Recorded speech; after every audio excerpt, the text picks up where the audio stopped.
বাংলাদেশের মানুষ দেখছে অপরাধ বেড়েছে, কিন্তু পুলিশের তথ্য কি বলছে এবং অন্তর্বর্তী সরকারের অবস্থান কি?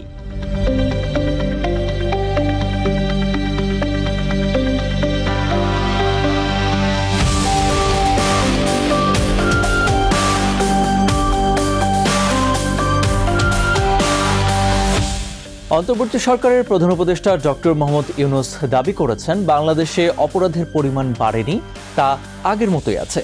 তার নেতৃত্বে অন্তর্বর্তী সরকারের প্রায় 7 মাসে আইন শৃঙ্খলা পরিস্থিতি, সংস্কার ও নির্বাচন, ছাত্র নেতৃত্বের নতুন দল গঠন সহ রাজনৈতিক ঘটনা প্রবাহ নিয়ে বিবিসি বাংলার সঙ্গে কথা বলেন তিনি।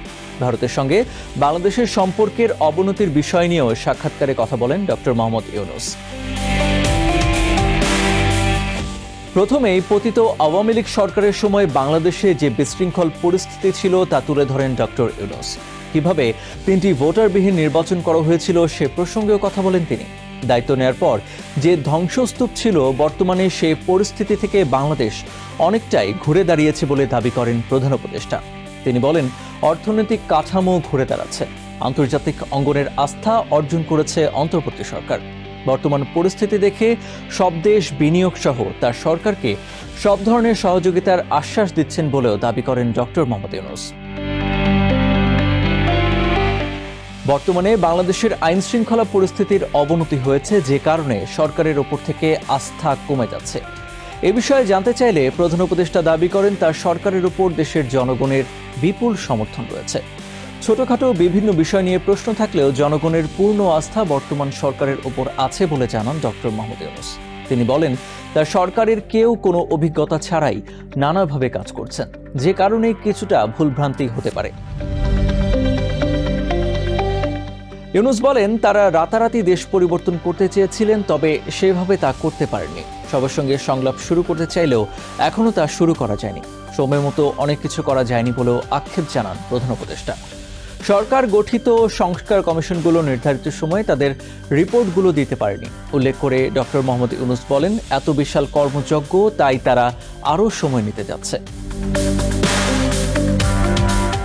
বর্তমানে ডাকাতি সহ নানা ধরনের অপরাধ আগের চেয়ে বেড়েছে। পুলিশের তথ্য মতে ডাকাতির ঘটনা 50% বেড়ে গেছে।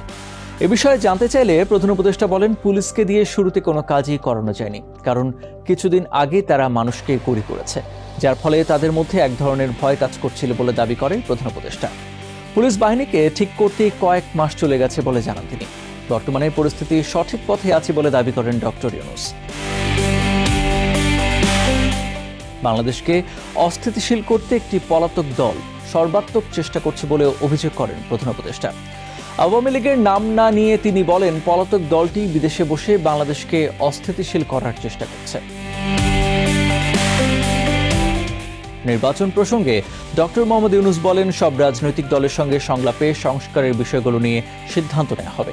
কারা কোন জায়গায় কি সংস্কার চায়, পরে তাদের ঐক্যমতের ভিত্তিতেই জুলাই চার্টার করা হবে এবং সেভাবেই নির্বাচন সহ সব ধরনের সংস্কার পদক্ষেপ নেওয়া হবে বলে জানান প্রধান উপদেষ্টা। আওয়ামী লীগের রাজনীতি নিষিদ্ধ করার প্রসঙ্গে প্রধান উপদেষ্টা বলেন, সব রাজনৈতিক দলের ঐক্যমতের উপর ভিত্তি করে এ বিষয়ে সিদ্ধান্ত নেওয়া হবে।